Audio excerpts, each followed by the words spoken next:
Yeah. It's the same, actually, the same when like the guy told me that nobody's going to taking me seriously if you call yourself a design sprint goddess. And I go like, that's good, because I do take myself seriously and also not at the same time. Because I realize I'm not the most knowledgeable person out there. I'm not the authority on this thing. So you have to listen to me. I'm never going to be that person. Well, there are lots of design sprint masters or workshopper masters in some Yeah. cases out there. Yeah. But how many design sprint goddesses are there that you know? No, none. Have you ever met someone and thought their job sounded cool?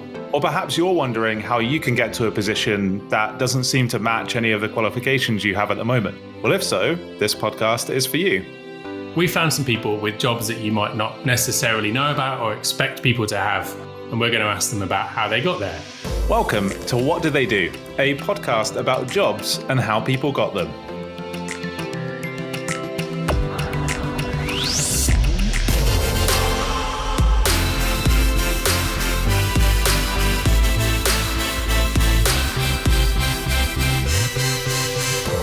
Cool, welcome to the podcast. Today we have Jing Foon joining us. Welcome, Ying. And I suppose the first thing we should probably ask is, what do you do? Hi, Ben. Thank you for the invitation.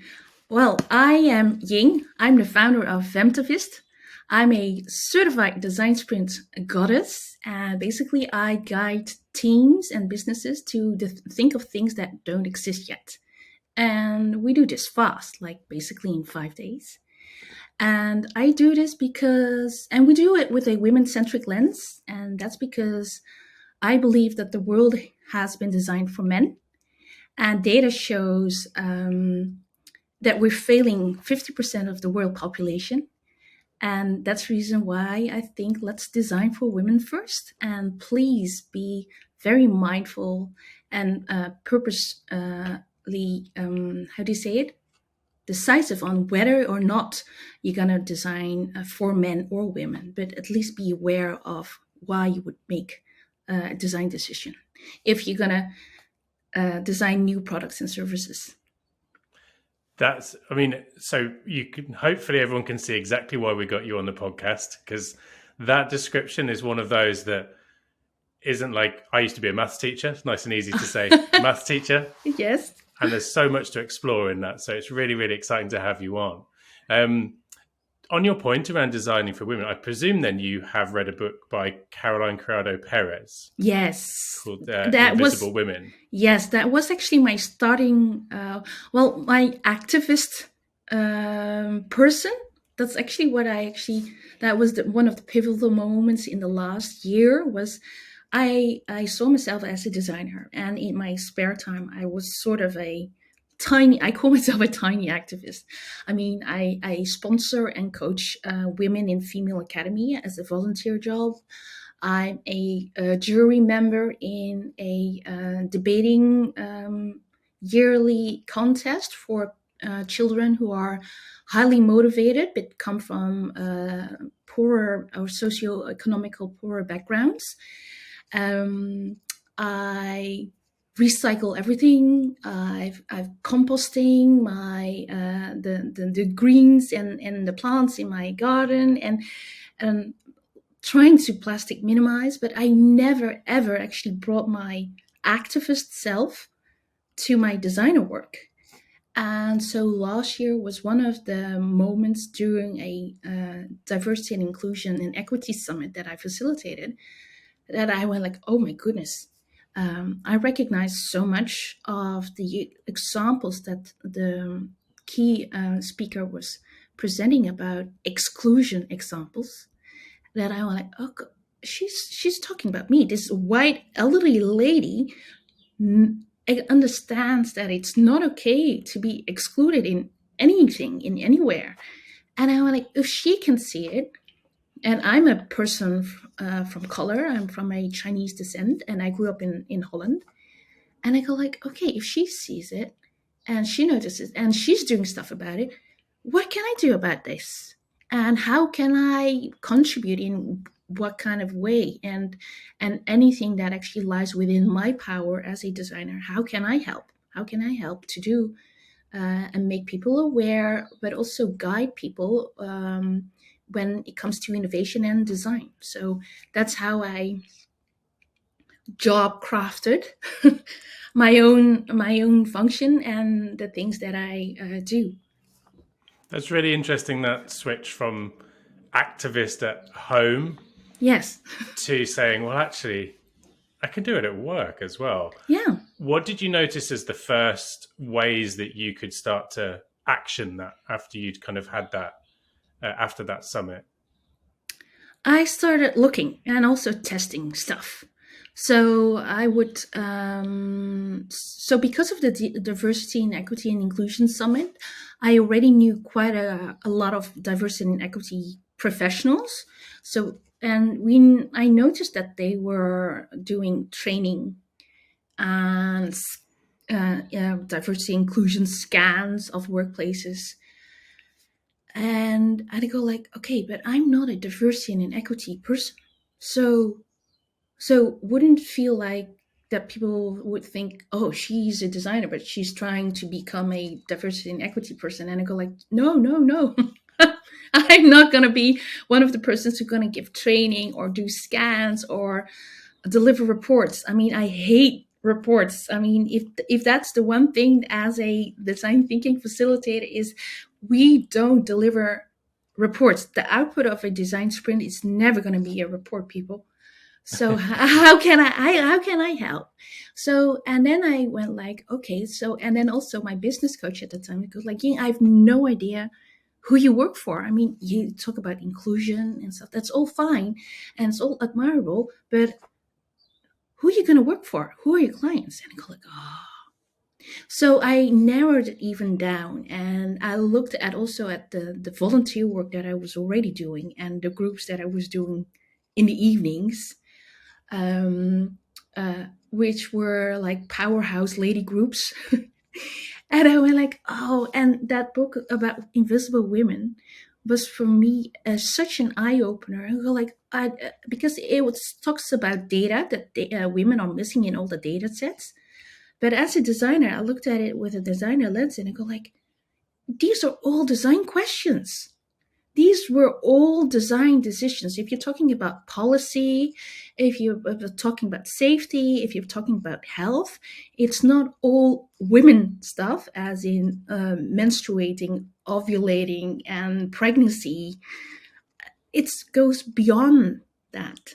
So it was really that was a match on top of the dried Kindle that was already there for me to go like, okay, what if my design sprint knowledge and my design thinking knowledge, what if I purposely will add a women-centric lens on top of the human-centric one? What happens then? And I'm one of the people that I admired in a facilitating community. She goes like, everything I do is a prototype. And I go like, and she's right, because I'm testing this out. I'm calling myself a women-centric design sprint facilitator, and I see if stuff sticks and if people are willing to pay for it. Well, I do some facilitation as well, as you know, and I'm a white heterosexual man, so there's lots of unlearning for me to do in how I approach things, which is partly why I'm really interested to bring you on, because of that lens that you're taking to things. So partly selfishly, because can I pick up some ways to be a better facilitator as well? But say, bigger question for people to take across, maybe not just design, but all of their bits of work. If they're trying to take a different lens to their pieces of work, have you got any advice? I mean, particularly say, I might be coming at it saying, I'm a white guy, so I've got lots to learn. What I found when I read Caroline Criado Perez's book was, for me, it was, oh my God, I didn't realize any of that. But presumably for you, it was, that explains a lot of what I experienced. Also it was for me. I mean, I see myself as a learning creature. A lot of the things that she stated in the book Invisible Women, I wasn't even aware of. And so for me, that is also a learning journey. So I'm gathering books, I'm getting articles, I'm saving all the Economist and the Forbes and the Harvard Review articles that I actually can find and put them in a Notion board.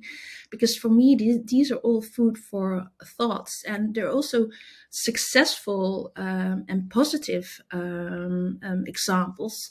So it's not all bad, because somehow I find whenever I say women-centric design, excuse me, but the white middle-aged guys actually in my business accelerator, the first thing they say is, what about the men, Ying? You can't change a wrong by doing another wrong. And I go like, really? Did I say women only? No, I did not say women only. I said women centric, and I see and I sometimes cheekily call it ladies first, and they go like, oh, but that's so patronizing. I'm like, you're a white dude telling me that's patronizing to say it's ladies first? Actually, from all the women I talked to so far, there's no women has objected about saying ladies first. And I see ladies first cheekily. I say that because in the olden days, oh, ladies first, I open a door for you. But that's how far the emancipation went, right? Or the equal rights movement went. So, and I use ladies first as a design principle. So the designers, if they are listening, if you ever design for web and websites, first we had, of course, the desktop stuff, and then the mobiles came and they disrupted everything. So in order to design for the most difficult screens first, the design principle was mobile first, and that's how I'm using ladies first. So not ladies only, but ladies first, and then you can add the man-centric lens on top of it. Well, there's an example, isn't there, about mobiles in Caroline's book around the data that people had on thumb size was only for men. Yes. So therefore, if you are a female or a man like me with short thumbs, trying to reach the top corner of your phone, there's an example of something that was designed. I don't think they even knew they only had male data in some cases. No, it probably not. And that's the reason why I'm applauding all the initiatives around it. It's about making IE inclusive, because the data sets where all the pattern recognizing and the recognition and all the things that they give back, the data set in the beginning is not inclusive, because women are missing in all these data sets. And that's the thing that's worrying, because it will change the narratives in a lot of businesses and in a lot of text already. I mean, I'm messing around with copy AI as it is as well. But you would say it's an inclusive or a standard voice, but that's the thing. I'm realizing that there's nothing standard about everything that we do as humans. We design this whole world. I mean, we can't make the plants grow, but we try to make them grow faster. But if you look at like housing and products and all the services, they're all designed by humans, or basically in the last 50 years, they're probably like white designer group of men who designed all these things, to be fair. But that also means there's an opportunity here. And that's also what Bill and Melinda Gates Foundation actually say. Everything has been designed once. That means we can undesign the things that don't work. And that's how actually I approach things as well. There is an opportunity here to serve the other 50% of the population as well. And the objections or the questions you get around having a female-centric lens, if you think there's an interesting sketch on a comedy program that was broadcast in the UK by a comedian called Rachel Parrish, I think. And I think it was like 2021 or 2020, or there was a year recently that was called Year of the Woman. So she did a great piece about, it's so great to have the Year of the Woman. Let's look back over previous winners.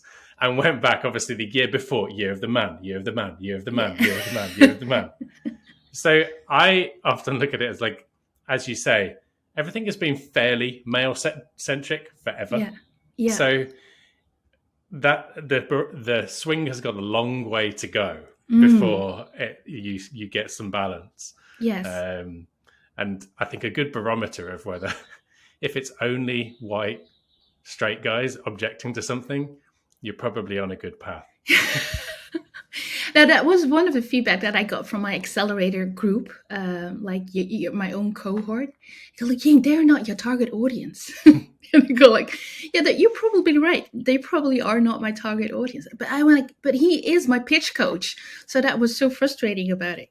So if it is your pitch coach, but he's not my target audience. But that's the feedback that I get on my on my pitch. So, Ying, what about the men? Well, I think there's a gut reaction from some people, isn't there? Of like, whoa, what about me? Yes, yes, yeah, and it is uncomfortable. I realize that because but it's not only me saying it. We've got data proving it as well, you know. So, and I go like, yeah, what about the men? I went like, well, the men should help getting the world more women-centric. It's not only in women's hands. I mean, we've got a responsibility for all. Well, I sometimes get the feeling that some people give the impression that there's only a certain pot of wealth or sort of fairness. Yes. And if someone without that to get it, then someone else has got to give it up. You're like, can't we just all have it? Yes. Surely there's enough to go around. I believe there's enough to go around. It's also with like ideas. And that's what I learned as well with the ideas that if you can have an idea and somebody may steal it or run with it, but the execution and how you would frame it and how you would add things on it, that will always be your own sauce. And as creative people, that's the beauty of being a creative person. We have an abundance of ideas, right? So if you're gonna sit on it and not share it, those ideas will never be a seed that can bloom and grow into something more significant or bigger and better than you are just by yourself. So I really believe in sharing and spreading these ideas, and actually maybe somehow get people to act somewhere. And that's my hope. I think, well, I'm with you on that journey if I can join you, and I'm sure a lot of people will be as well. So I'm getting a sense of a lot of lifelong learning, sort of an openness to explore new ideas, and like I feel like you're not going to stop learning until your time is up on this earth. Yeah, so I hope so. And hopefully that's a long time.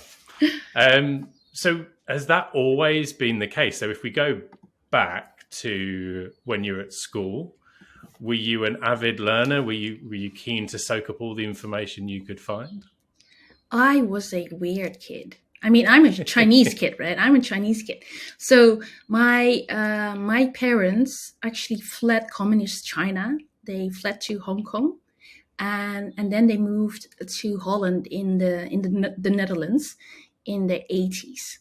So they had their own business. They run their own restaurant, but they were very strict in, okay, go and do your homework and stuff.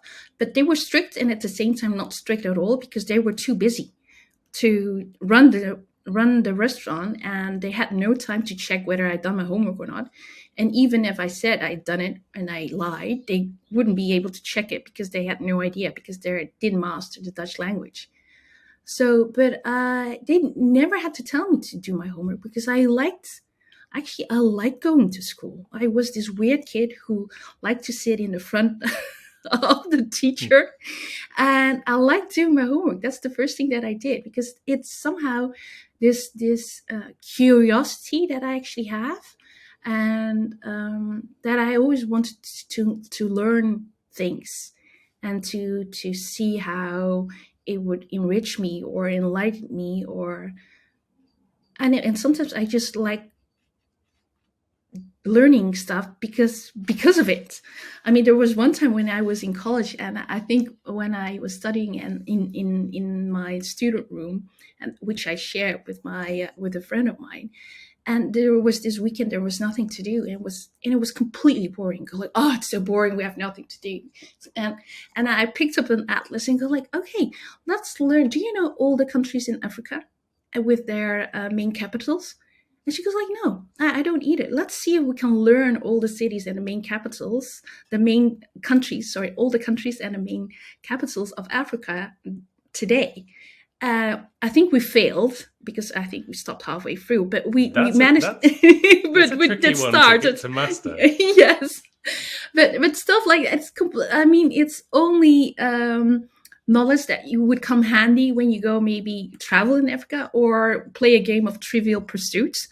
But in my normal line of work, or the things that I did or went to school, that was not really helpful. But I was interested because people all talk about Africa and all the countries, and I go like, I have no idea if it's north or middle, or let's see if we can get more knowledge of it. And that's a very erratic thing maybe to do if you're completely bored. But what you said there around like evaluating the worth of that piece of knowledge. So knowing all the countries in Africa might only be useful in these situations. Do you think that might, to some extent, be down to our school? Yeah, school tells you what is useful information and what is not useful information. Yes. Yeah. But maybe you never really know. Yeah, and you never know. But it's easier for me to if I speak to people from Africa, that I go like, okay, it's roughly in the south, or it's roughly in the middle, or at least I can place people. Go like, I grew up in Kenya because my dad and my parents were farmers, and we were there on a mission. And I go like, okay, I know a little bit where it is, but it actually helps me to grasp a little bit the complexity of the world, because the world is a complex place with a lot of things in it. And for me, the learning and the reading of books and following the articles, it helps me just a sense of, I don't know, getting a little bit grasp, a little bit of sense of what I'm doing here. And sometimes there are days that I feel that I'm failing completely, and other days I go like, okay, I know this stuff. I'm on top of this. I've got this. Today I've got this. And sometimes picking up an atlas helps to actually center where I am somehow. Well, there's a process, isn't there, as well? And obviously keeping the mind ticking over. And then, if you take Africa, looking at Africa on a map, there's some interesting questions that pop up, aren't there? Like, why are so many of the borders straight lines? Completely straight lines, yes. Which opens up, obviously, a huge piece of history that is important to understand. Well, I feel particularly important as a European to understand why that is. Gives you a lot of context. It does. So every single time that I learn something, there's more to be learned because I just learned it, and then you realize how much you don't know. And that's the same with like the women-centric design, the principles. Am I an expert on this topic? No, I'm not. There are people who have studied this topic for over the last decade or even longer. But I see it as, if I think it's important, which I think it is, then it's another voice that amplifies all the other voices and give recognition to all the other people who've done a lot of research and who have a lot of knowledge. But I'm bringing my background and my view on things, as a immigrant, as a Chinese short lady, as a designer, as a facilitator, as a design thinker to this topic. And that is my voice and that is my view on it. But am I the most knowledgeable person in this field? Definitely not. There are more people, with much more knowledge than I do. But that's okay, because I'm taking people on this journey and inviting them to think about it. And already that's by inviting people to think about adding a women-centric lens. They go like, what does that mean? I don't know. Let's have a conversation. What does it mean for you, for your team, and for the product or service that you're developing? I think the sentiment there is really interesting because we've had a lot of people talk about imposter syndrome, our previous guests on the podcast, about where they feel, well, I don't deserve to be on this stage or with this group or in, given this job. But what you said there around being an additional voice, so learning about a topic to advocate for that, I think is a really nice way of combating that. Of feeling like you don't have to be the expert. No. You don't have to be the best, but you've got a valid contribution to make. And as we've seen with McKinsey reports and various others, having a diverse range of views and a diverse range of voices is only good and only makes the conversation better. Yeah. And it doesn't make it easy. I'm not saying that. It does not make it easy, but it makes it better. And I mean, there will be tensions and it will, what's it called when you, friction? Yeah. There will be also friction. But I think that's okay, because in Dutch there's this saying, when from friction becomes, it becomes shiny. Things become shiny if you have friction. And that's also what I've learned as a facilitator. As a facilitator, I learned that I don't need to know it all. Thank God for that, because I come, my past clients were in the healthcare, long-term healthcare, for instance. And I was doing a design project with a partner, and we came into this organization where they saw the one consultant after another consultant. And I already saw the look on the face of the predominantly female group in the room, and I go like, oh no, another consultant who's going to tell me what to do and how to do my work best. And I came in and I already sensed that, and I go like, you know what? Hi, I'm Ying. I'm a designer and I'm a facilitator, and I have no idea what you do and how to do your work.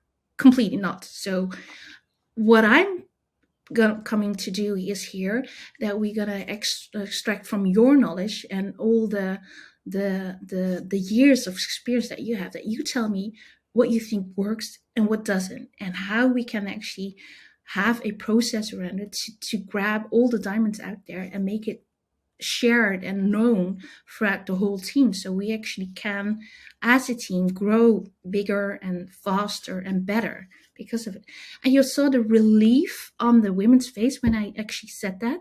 She goes, oh, this person is not coming to tell me what to do, but she's coming to learn from me. And that is, I think, my power as a facilitator, that I am not the most knowledgeable person in the room of that certain topic, but I am a designer and a trained facilitator to get all the gems out. That's what I do. So, and that's how I actually approach the women-centric design topic as well. That I'm learning, and I'm just adding and see what we can do with this topic, with the product and service that you have. And most of the time, people haven't thought about. They think design thinking is human-centric, right? I mean, that means that we designed for men and women. But no, data shows that we designed human-centric basically meant we're designed for men. And now people come into the realization that they go like, oh, so we only design for men. So yeah, and what are the implications if we acknowledge that? So what if we only design for men? But we know from the data that our customer base is at least 60% female. So what are the implications for our products and services? So are there implications? Maybe no, maybe yes. So let's find out.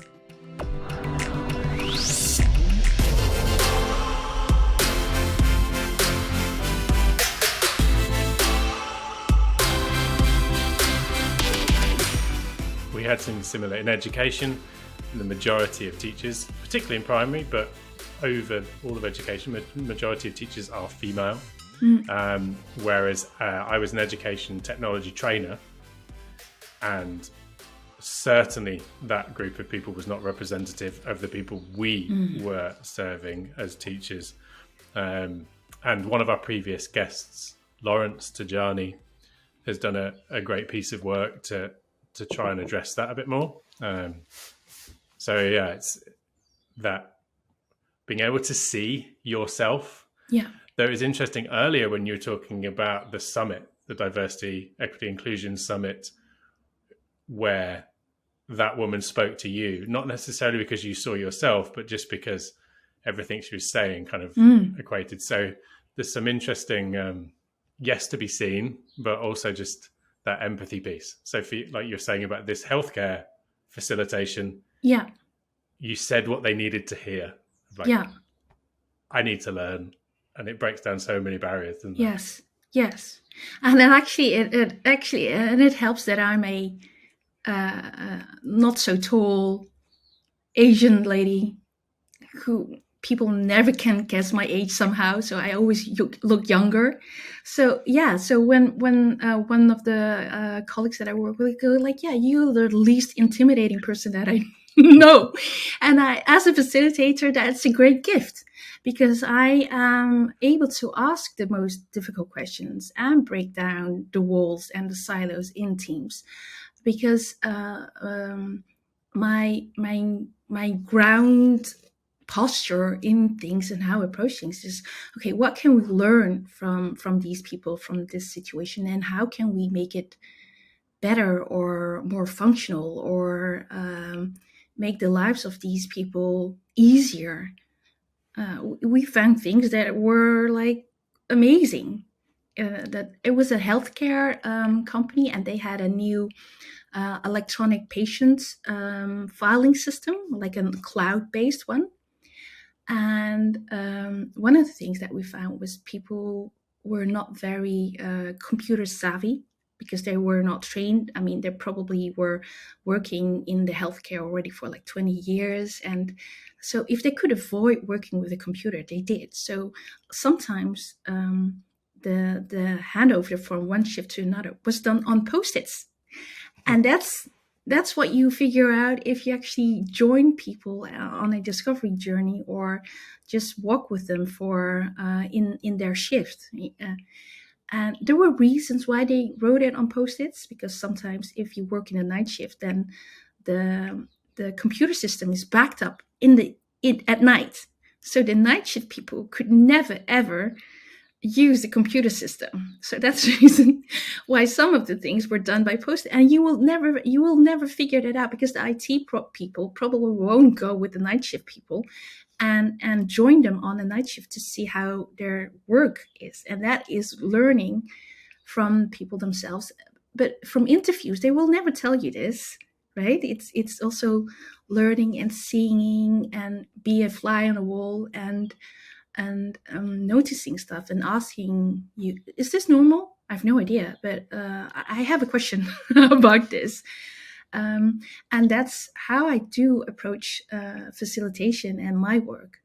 That it's an advantage to be an outsider, an external consultant in that sense, because I have no idea if this is normal. I'm asking the question. So, but we've always done it like this. I go like, okay, why? It's and that a why question can be very confrontational for a lot of people, but I always try to ask them in the most nicest way. Go like, okay, can you tell me why that is then? Why do you always do things like this? And would you train new people like this? Or yeah, there's so many questions, and if you with curiosity And with genuine curiosity and being the least intimidating person in the room, it will actually get you so far that you. And I always talk to everybody when I enter a company. I say hi and make a chat to the cleaner, to the receptionist, to the coffee lady, to the CEO. It doesn't actually matter, because somehow all the knowledge and people who know what happens in a company are the cleaners and the coffee people and the receptionists. And sometimes people don't give them a light of day, and they will actually miss out on a lot of information because you don't respect people. They don't see people. They see people who do, like, what is it, manual labor. Yeah. So this skill set you have of, so I'm hearing empathy, like being a non-intimidating character.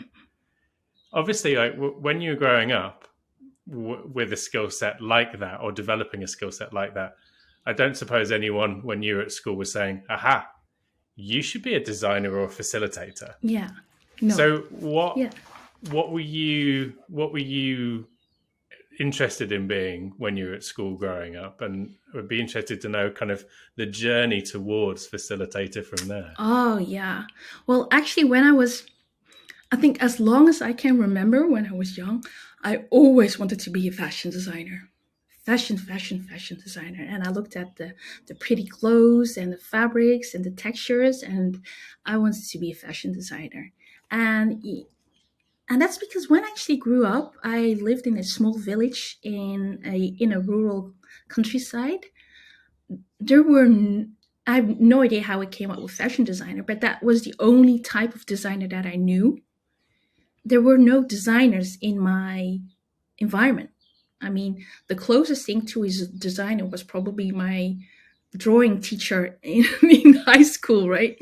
But there was nobody who was a designer. So the only thing that I knew was a fashion designer, and so I actually applied for art academy to be a fashion designer when I was 17, and and I think I'd applied to two different art academies in Holland, and one went like, I see the potential, but you're way too young, come back next year. And the other one was like, no, I got through round 2 of the 3, but I didn't pass. I didn't got into round 3 because it was a heavy admittance procedure. And I go like, okay, what now? I have no idea what to do now. And then a friend of mine, she's like, have a look at this study. It's communication and design. I go like, oh, that's probably a good thing. And at that time, my parents were working like 90 hours a week in a restaurant. I saw some of my classmates being driven around by their parents to go to open days, to universities, and to test days, or a career coach and a test and stuff. My parents had no clue. I had no clue. So I went everywhere by bus and tram and train by myself. I go like, okay, this sounds like a good educational choice, and I loved it. Communication and design, it actually comes quite natural to me. So I loved it, and I found my place. And afterwards, I won a scholarship to study fashion promotion abroad in England for 1 year. So you made your way back into fashion. Yes, I made my way back into fashion, and then I realized I'm not sure if this is it. And then when I came back to the Netherlands to work, there were no jobs to be had in the fashion industry. That was completely ridiculous industry to get a foot in. So I started as a graphic operator in a small firm. It was a financial firm, but they were willing to take on trainees. And that's how I learned graphic design, or the beginnings of graphic design. And that's how I start my journey in design, actually, as a working person. And after a couple of years, I had I think, the shortest stint ever at Ogilvy. Ogilvy is a big advertising company. It's worldwide. it was, I think, the short stint ever. I think I didn't even last for 3 months. I was hired by a manager who left the week after I started. So, and the person replacing the manager was not at all happy that I was hired for that team. So, it was a mess. So I got out of that and into a different design company that was not advertising, but design. And that was all men, all white. And I was the youngest desktop publisher person there. And it was very intimidating. It was very intimidating because I went like, okay, and I was supposed to be learning on the job to be a graphic designer in the end. But for anybody who actually worked in a design firm, all the deadlines were like last year. There's no space to learn or time to learn on the job. I mean, that is a promise they couldn't keep because it was not realistic with the planning that they had. So I decided, okay, but I like design, so what can I do about it? So I'm like, okay, let's go back to school.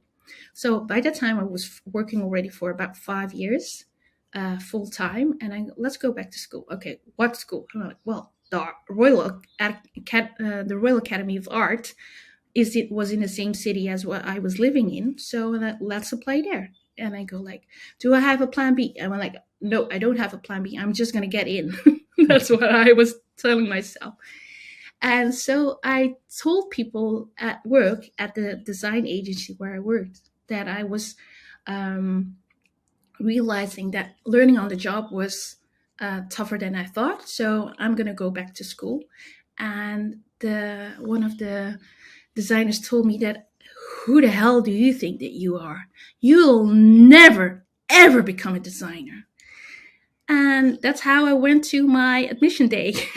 And did that give you a suitable amount of determination? I was so upset. And I was upset and really angry at the same time because I was like, who are you to tell me that they won't admit me? Are you in the admission committee? Thank God he wasn't. But I was like, yes. The term, it also gave me determination, but I was like, thank God you don't decide if I get in or not. I mean, it's not up to you. And I thought it was very intimidating as well as the youngest person that an older white guy will tell you as a designer that you will never become a designer. We're like, you know what? I'm gonna show you. That's what I thought.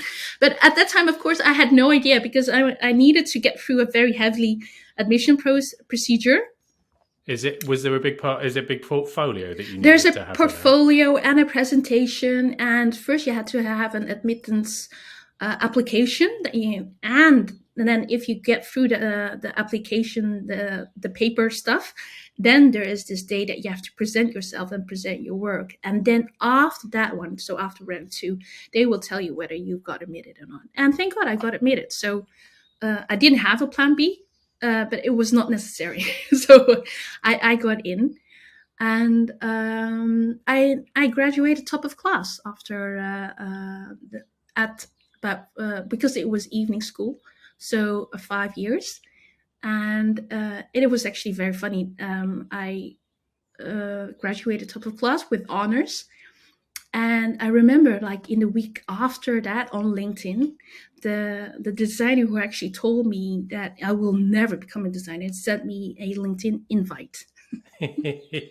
Because that was inevitably your next question. Like, did he see? Yes. Did he know? So yes. Just going back to Royal College of Art, so that was an evening class over 5 years. I worked almost full time. Yes. Wow. And I mean, that sounds challenging.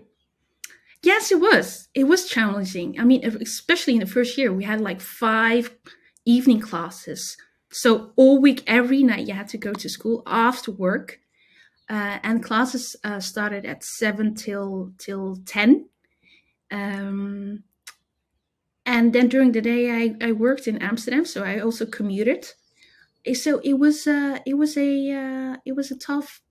tough 5 years, but I loved it. I mean, I'm this eager kid sitting in front, right? I mean, I've always been this eager kid sitting in the front and trying to learn and soak up as much as possible. And we were talking about designing stuff and learning about type and graphics and about illustration and techniques, and I loved it. I all soaked it all up, and it was my happy place to be in this art academy where you're surrounded by all these creative people, and it's like I found my own tribe of people. You go like, oh, all these people are eager to learn, and all these are creative, like slightly weird, nerdy people. I totally fit in here because I'm one of them.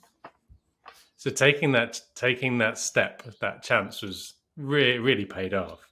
Yes, and it also because somehow I always felt that I was a designer. And I think already from when I was like 5 years old. I mean, when I was 5 years old, I was in this kindergarten in this Frisian school, which is actually the second language of Holland. That's what I learned first. But I had this kindergarten teacher. She was like my personal coach. She was so encouraging and helping me to do all these stuff. I painted there. I created my own clothing there, and in kindergarten, it was a ridiculous place somehow, but it really encouraged me to be as creative as possible. And she gave me all the space to do so. And also growing up, I think when I was about 8 years old, I started applying to coloring contests.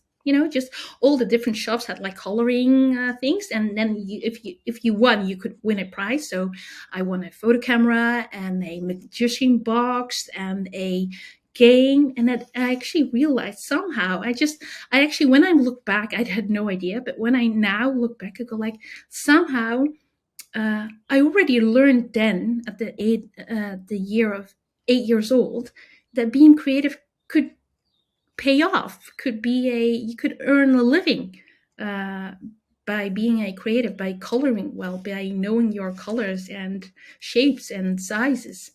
So, so with Chinese parents, they will never ever let you voluntarily go to our art academy, like ever. So did you ask for permission or just seek forgiveness? I think seek forgiveness, because I'm not a very permission asking person, I think. Because somehow if I get something in my mind and I go like, okay, am I harming people? No, I'm not. Do I think this is the best way for me without doing anybody harm? Or then and do I get myself into a lot of trouble? No, probably not as well. So I went because I completed my A levels at high school. So university with law school or medicine was all open, right? I could go there. But I was like, no way, I'm going to be a designer. I have no idea how I'm going to become a designer, but it was so strong in me that I will become a designer. So I chose my path, and fashion was out of reach. So let's pivot and iterate and do the next step. And that's also what I learned this year, only like this year. Somehow I was always directional correct. So not perfect, but directional correct. And that's what I'm trying to do in my work as well. So don't be perfect, because it will stop me. Because I am a perfectionist. It's very irritating that things are not right, but I'm trying to get over myself and just do stuff and try it and be directional correct. Seems to be a good amount of self-awareness that you're sharing in terms of what you are and what you aren't, and maybe, but also maybe being not aware.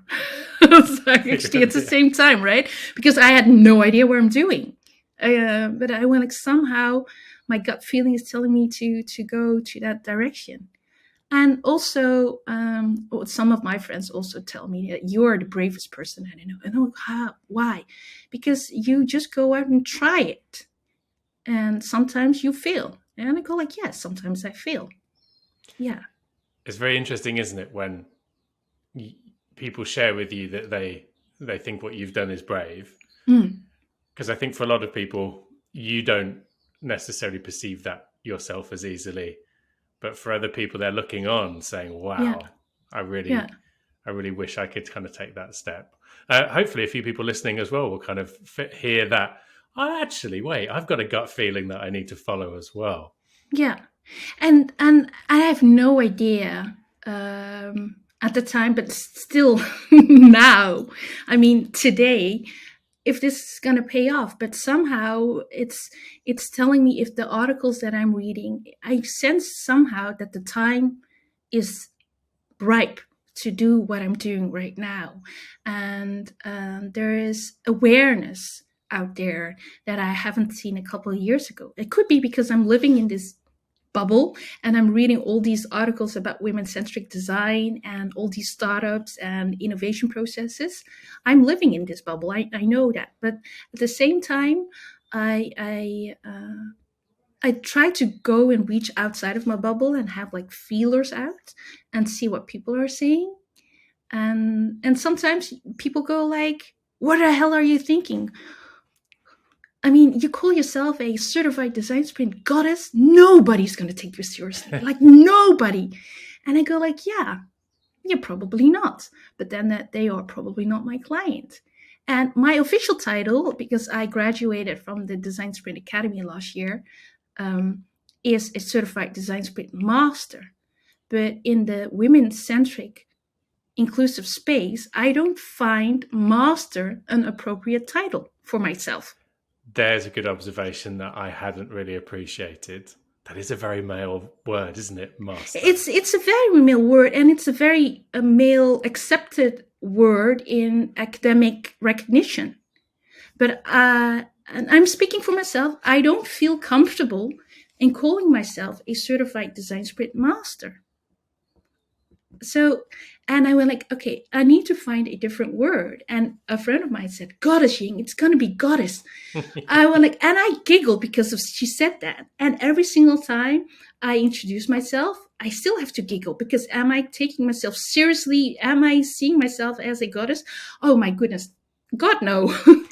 But somehow I need to convey as well that I've done a lot of work to reach to this title. But I don't want to call myself master. So yes, it's going to be goddess. And I'm in a women-centric design space. So I find that funny and a little bit cheeky. And that's actually how I approach all the things that I do in all the facilitation that I do. I call that there's always room for a little bit of confetti. I mean, in Mural, you have this confetti button. That's the reason why I use Mural. So for people who don't know what it is, Mural is an online whiteboard that you can work together. And right now there are two big companies out there who have online whiteboard systems. One is Miro, Miro, and the other one is Mural, Mural. And the only reason, seriously, the only reason that I don't use Miro is because their confetti is less than satisfying. That's in a user-centric world. Obviously, for the designers at Mural and Miro, those are you don't think they'd ever really get. They'd have to just speak to you to be like, why is this person? Why is this design sprint facilitator chosen one tool over the other? It's the confetti button. It is the confetti button because on Mural, seriously, if you hit the confetti button as a facilitator, it rains confetti all over the board. While in Miro, if you hit the confetti button, it's this tiny thing in the corner that goes like poof and go like, wow, that is so disappointing. That's a disappointing confetti. And that's the only reason why I use Mural. And that's what I say in everything that I do and how I facilitate sessions. I need a little bit of lightness, a sense of humor, a little bit of cheekiness in everything that I do. And that's how I work. That's how I illustrate. That's how I maybe talk to people. Because otherwise, I think the topics like women-centric design, for instance, it's about equality and it's about inclusiveness. And that can be so heavy, that the blanket of heaviness she stops me from moving. It feels too heavy to bear, right? So that's the reason why I need to add touches of lightness in the things that I do. I joke here, applauding. I have an Elgato. What's the thing? The with all the buttons that you actually can have like sound effects. Yeah, yeah. I bring that to my live sessions to give standing ovations and applauses because people contributed, and not because of what they contributed, but because they contributed. And that's how I facilitate, and that's how I approach stuff, because otherwise it's becomes a burden. It's too heavy, the topics. Is that around also being your authentic self? Yes, I think so too. Yeah, it's the same. Actually, the same when like the guy told me that nobody's going to take taking me seriously if you call yourself a design sprint goddess. And I go like, that's good, because I do take myself seriously and also not at the same time. Because I realize I'm not the most knowledgeable person out there. I'm not the authority on this space. So you have to listen to me. I'm never going to be that person. Well, there are lots of design sprint masters or workshopper masters in some cases out there. Yeah. But how many design sprint goddesses are there that you know? No, none so far. You've because cornered it's a that market. yes, and also it's quite a male-dominated market in that sense as well, right?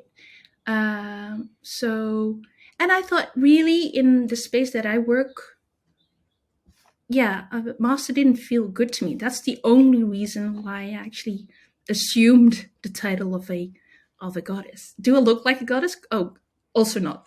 I have to disappoint you there as well. Everything's in the eye of the beholder, right? Because when people say goddess, they think of the Greek mythologies and stuff, and the Roman goddesses. And then it was very enlightening because a friend told me she's very into the Greek mythology stories and tales. Because, like, you know what, Ying, all those stories were designed by men for men. I'm like, oh. This is unlearning again, isn't it? We need to unlearn what we think a goddess is, and you're redefining it. So yes, I'm redefining it. Thank you, Ben. I never thought about that.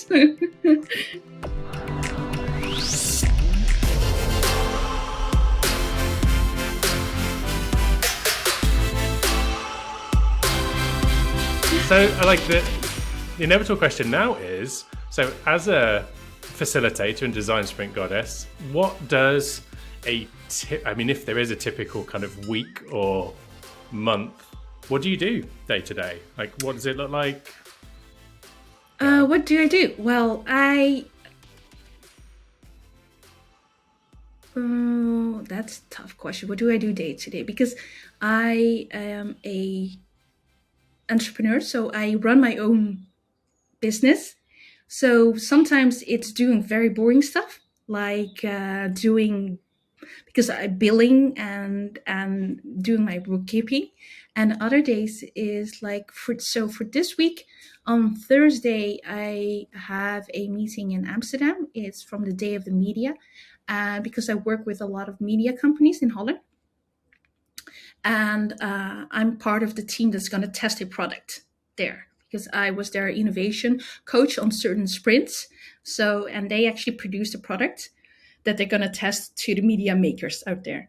So that's on Thursday. And the rest of this week, I'm going to use to prepare for next week, because next week I have a sprint about culture. So sometimes when people hear design sprints, they think of apps and technology innovations. But actually, design sprint is a methodology to think of something new. What that new is depends on the team and depends on the organization. And for this team, it's a culture thing. So that's what we're gonna address for starting on Monday, 7:30. That's how early I am at the venue at 7:30 to prep stuff. So that means that this week I have to get everything in order. I have to have all the collaterals, all the materials, and are the experts done or the testers done? Have we managed to get all the team together? So last week I had the onboarding, and that is how my week is looking. And for next week, it's going to be highly intensive days. So is that a 5-day sprint that you're doing with them? 4 days. 4. I do 4 days. So what I do, my process is in the first, the intake, we talk about your wishes and your needs, and then we see how clearly what they want to do a sprint on is defined on paper, not in their head, but on paper. And if the brief is not up to the satisfaction level that I think that it's very clear for all the team members to sprint on, then I do a opportunity discovery day with the senior management to get alignment and excitement about what we're gonna do, and to choose the biggest opportunity. And that's so 1 day. And then the sprint team, which is a completely different team than the opportunity discovery team, those are the people who actually they carry a part of the solution with them to solve the question. And those are 4 days. And then I will have about a half day, I come back day, to actually evaluate how the sprint went, what opportunities did we also notice, have we written that down, to make sure that we have like a backlog of opportunities so we can move forward for maybe the next sprint or the next phase, depending on the outcomes and the wishes of the company. But that's normally how I would explain a design sprint journey, because they're going on a journey with me as a company. Just on the design sprint, for people who aren't familiar, the book Sprint by Jake Knapp is probably a good place to start. Yes. And in that, yes, there's a lot of product design and around the prototyping. So in the design sprint, as I understand it, there's a either day 3 or day 4, depending on which version you're doing, where you prototype. Now, for a product or an app, a group of people would bring to life some of the ideas from various people. So how do you approach the prototyping when it's for a culture sprint? What does the prototyping look like in that context for you? Yeah, well, I don't know yet, right? Because I have no idea, because that's what the team is going to figure out. But I can tell from past experience that sometimes prototypes can be bigger than an app, or more different than an app. There was one time when I was part in a prototype session that they built the redesigning of the night shift in a healthcare facility. And actually that meant the whole office, they blackened all the windows and they built rooms from cardboard to actually guide you through a night shift experience as a person who lives there and who needs care. So there are all things that you can think of that does not necessarily have to do anything with a technology thing. And so, for instance, if you would redesign the check-in procedure at a fancy hotel, I would build the lobby and the reception desk and the lounge area or something with a minor thing or tweaks, but maybe with carton and paper. We call that probably a paper prototype, and you would tell the testers to go like, okay, you're going to check into this hotel and you've booked a room. Here's your booking confirmation, and go. And then you will actually see if the service that you've designed actually works and how people are reacting to it.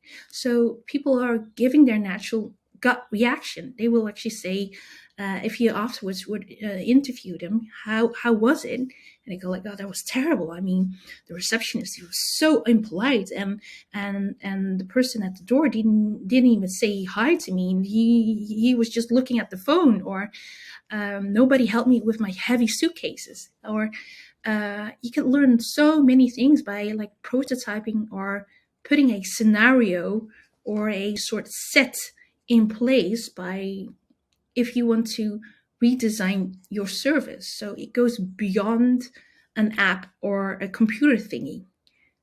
It's actually your mindset, because it's like, it's what I say about my journey. I'm prototyping everything. I mean, everything that I do is a prototype. I have no idea if it's going to work, but let's see and test it, see how other people are reacting to it. And so far, it has been, well, 2 giggles that people are reacting to my name and inviting me to a podcast. Thank you, Ben. And also two like big no's. They go like, who the hell are you to think you can, So I'm testing the waters, and that's also with a prototype in a sprint. Whatever you can think of, you can build, but build in the sense of think of building with paper instead of with stones. And that's the mindset that you actually go in with a prototype day. Reminds me of there's a film, I think it's called The Founder, about the founders of McDonald's, the burger restaurant. And there's a scene in that where they chalk out the kitchen on a tennis court and practice like how they're going to make burgers really quickly. And then they rub out the grill and sort of re-chalk it somewhere else and then repeat it. So it sounds very much like that process. Yeah. And have you what's it, the guy from Delivering Happiness, a great book. I don't know that one. Do I have it here? Delivering Happiness. It's about a company who actually sell shoes. It's in the beginning of the internet time. And their prototype was, so they built a website, yes, but there was no shopping cart behind it. So they went out to a shoe store and asked the guy or the owner, maybe a woman, can I take pictures of your shoes? And we're gonna try to sell them. He went like, okay, it's an experiment. Let's see. So they took pictures of the shoes and put it on their website. And every single time they got an order, they would go out, buy the pair of shoes, come back, and ship it. And that was their low key prototype, their minimal viable product, and also testing if people would sell and buy. Not sell. If they were testing if people would buy shoes from an online place. So it actually is a great book, because it tells you about how they actually started and how they built a company culture around delivering happiness. That was their main thing. So yes, they sell shoes, but they also have like handwritten notes in when you receive the package, and they have great customer service. So all these things you can prototype and see how people react to it. I think you said earlier around like these questions that you take all around, like, can I do this? Will this work? Yeah. So I suppose that one's a great example. Would people buy shoes online? Well, what's the easiest way we can put that to the test? Yes. Yeah. And I call them, there are loads of books on how you can test stuff. And these things are like a fake door. I mean, there's nothing behind it. So you send an email and say, I want that pair of shoes. Can you give it to me? And send it to me. And so there's nothing behind it. I mean, the door won't open. But yeah, you can actually practice and see if people will click on it.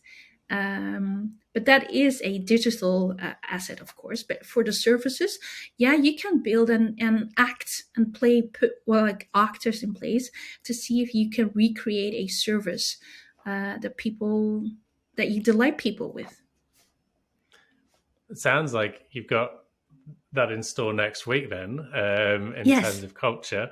Yes. Yeah. And it sounds so you're completely freelance. You've got the design sprint work, the volunteering that you do, and various other things. So as we kind of now get back to I think towards sort of where we are now, was freelancing an easy step to make? And do you have any advice for people considering making that freelance step? I mean, there are a lot of people who are finding themselves having to make choices like that at the moment. So do you have any freelance advice for those people considering it or maybe forced into having a look at it? That's a great question, Ben. Actually, when I graduated the Art Academy, I started working part-time in my normal day job, and I started part-time working for myself because I got all these questions coming in from friends, from referrals, to ask me if I could do something for them. So at the time, I was a graphic designer, and the only thing that I need was a computer and a table and internet, and I could work. So that's actually how I eased into my own business. And so I was working about 3 days hired by a boss and 2 days for myself. And my pivotal moment came to when I resigned my day job, was when I think I came back from pregnancy leave from my second. And so I don't know, for anybody who are parents out there, your tolerance for nonsense when you have a newborn is less than low. It's like minus 12, right? So because you're sleep deprived, you have a screaming kid all over, there are poopy diapers everywhere, or you're changing diapers or you're feeding them somehow, and it's a never-ending story, and it also goes through in the night. So I went back to work being completely sleep deprived, and in the year that I was pregnant, I started doing design thinking training. And I go like, there must be a better way how we can explain the value of design to the people that I work with, because they see my work as a graphic designer only as a wrapping paper. So this is the wrapping paper lady. She will make anything pretty. Doesn't matter if the content stinks and reeks and is not at all up to par. She will put a wrapping paper on it and it will be fabulous. And I go like, but I'm not. I don't agree with what we put in it in the first place. So that's the reason why I started doing design thinking. So in the same year, and then when I came back from my pregnancy leave, with my tolerance for nonsense below 0 Kelvin, I had my colleague who was to become my manager after the Christmas break told me, because he gave me an assignment, and he goes like, yeah, do this, blah, blah, blah. And I was reading the brief and I go like, I have some questions about this. And he was like exasperated, and he goes like, I don't need any more of your questions. I mean, I've thought about this really, really hard, and the only thing that I need you to do is just do exactly what the brief says, and don't ask me any of your questions because they're difficult and annoying, and I thought of everything already. And I went like, okay, that's very clear. So I sat down and I go like, do I want to get paid to not to think? Because that's what the question was, actually. I'm like, he's asking me not to think. He's asking me to literally obey and do everything that he says and leave your brain at home. And I was sitting there. And again, my tolerance for nonsense was like 0 Kelvin. I go like, it's a good pay. I can work here and not think. And I go like, do I really want to work here and not think? I think I have a good set of head. I've got a good head on my shoulders. I think that would be a waste. And I was pondering that when I went home, and then the next day I handed in my resignation and go like, I don't want to get paid for not to think. I want to get paid to think and give my opinion and analyze, see and learn what we can do to improve things. So, and that's actually how I started my Christmas holiday. The day before Christmas break, I handed in my resignation and I started for myself. So was it a very well thought out decision? So I'm probably the worst person who can give career advice because No, I told you earlier, that's teachers. yeah, okay, because I'm not a person to give career advice. That this is how I did it. Because I felt that the question that my future manager was asking for me was not for me. And I think there's equally with that is knowing that you've got the skill set to take out and add value as well.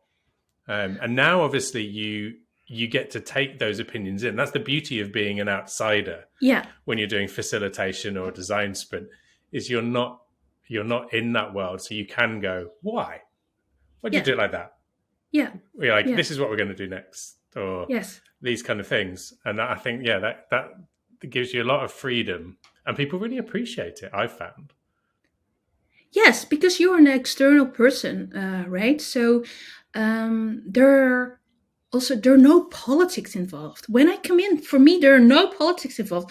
I don't care if you are the CEO or the cleaner or the cafeteria lady or the cafeteria guy is serving me coffee.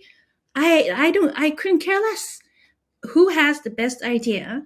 And can we see if we can, together with the collective head that's in this space right now, can we add on top of it and make it even better and see, can we build it and can we test it and can we see if it really makes sense?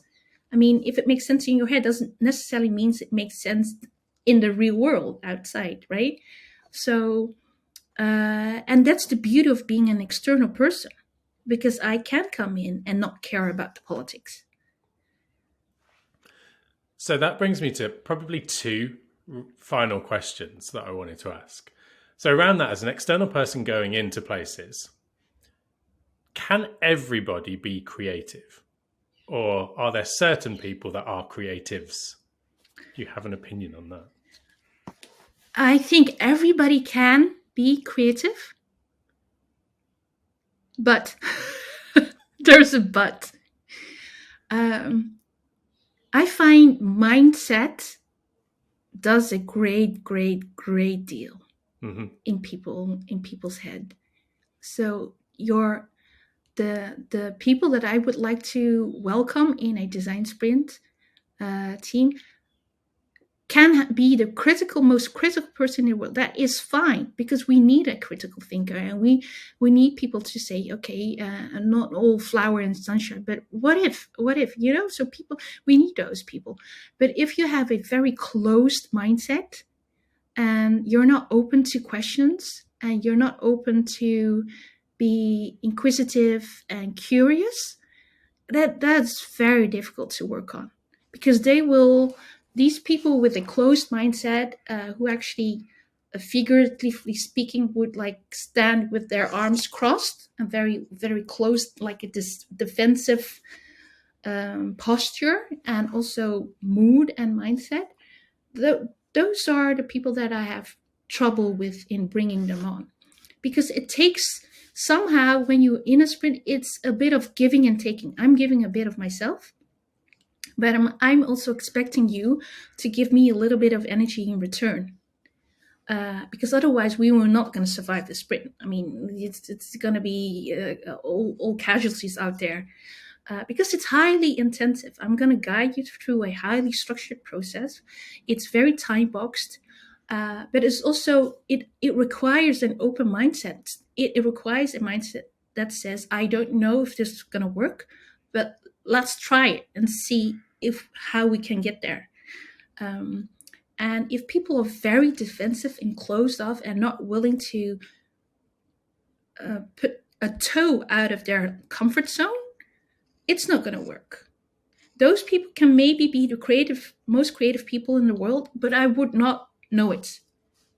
They hide it well. Yeah, they hide it well, because I can't go through their mental barrier. The mental barrier somehow is saying, this is not possible. She's talking shit. I'm not going to listen to her. I don't believe her. If you have a mindset like that, it's very, very tricky to become a creative person in the time frame that I'm giving you. Yeah. So yes, but with the right mindset. Yes, the right mindset is really essential. I think one of the key success factors, I think, for a design sprint week. Awesome. I mean, that creative bit, there's big conversations going on about creativity in schools. I forget whether I clicked on record at the time we were talking beforehand about when you're talking about 5-year-olds versus 90-year-olds. Yes. And the creative capacity of 5-year-olds is much higher. You put it much better. Yeah. I think I wrote it down. Where is it? I wrote it down. So there are two scientists, George Land and Beth Jarman, wrote already a study in 1992, and they did a research project. I think NASA gave them an assignment to research about the creativity in people. So that was their topic.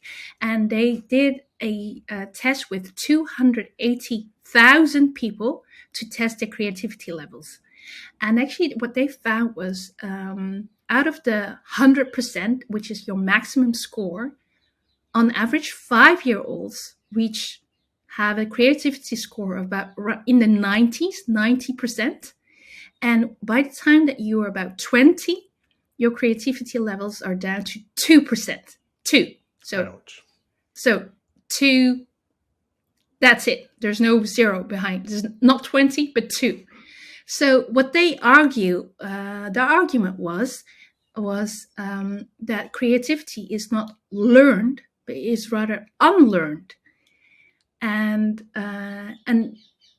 that's how I actually also see it. I in a design week or when in a co-creating session, I invite people to become creative, because that's somehow deep inside of them. They already are, and people never believe me somehow. But it's true. It is actually true. So these scientists actually have proven this already. So with the journey now kind of complete from what you do, where you started, back to this point here and talking about the creative work you do there, if we were to throw all that away and you could do anything you wanted to do, what would you choose? Oh, my dream job. And it goes back to school. My dream job, because I have I admire this institute like the longest time since I started to learn about design thinking, is the D School in Stanford, and to be a teacher there. That would be a dream job for me. I think there's an Icelandic guy that was involved in education for a bit. He went over to the D School. Yeah. I was very jealous when I saw that. Yes. So I think no, that is a dream job. I mean, to get the recognition of all the work that I've done like now, but also being invited to teach there to all the, and to be part of this leading institute with design thinking and design doing and improving all the products and services and how we actually approach that. Yeah, that would be a dream job for me. Well, the deal is, when you're in that role, can I please have a follow-up podcast? Thank you, Ben. So not if, but when. Thank you for emphasizing that. Though maybe you need a white guy to tell you, no, you're never going to achieve, and then yes, improve probably yes. Somehow that's how my brain works. Thank you for pointing that out. Yes. Oh, Jing, it's been an absolute delight to chat. Really, really pleased you're able to come on. And I'm really excited to see kind of what you do next. Lots of learnings for me as well. So as a facilitator, and I do run design sprints from time to time too. I think it's, slightly selfishly, I've got some extra tips and perspectives I can take into it. But I hope everyone kind of really got lots from the journey, from someone like yourself in the background and deciding to follow your gut instinct. What is it? On the correct course? Is that the You way be you said it? directional correct. That's what my business di- coach is telling me. There we Yes. Yes. So there's lots of little snippets. We'll see which one I want to put front and center of the podcast. But there's loads of gems in there. Really great episode. So thank you so much. Thank you, Ben. Thank you for the invitation. Pleasure.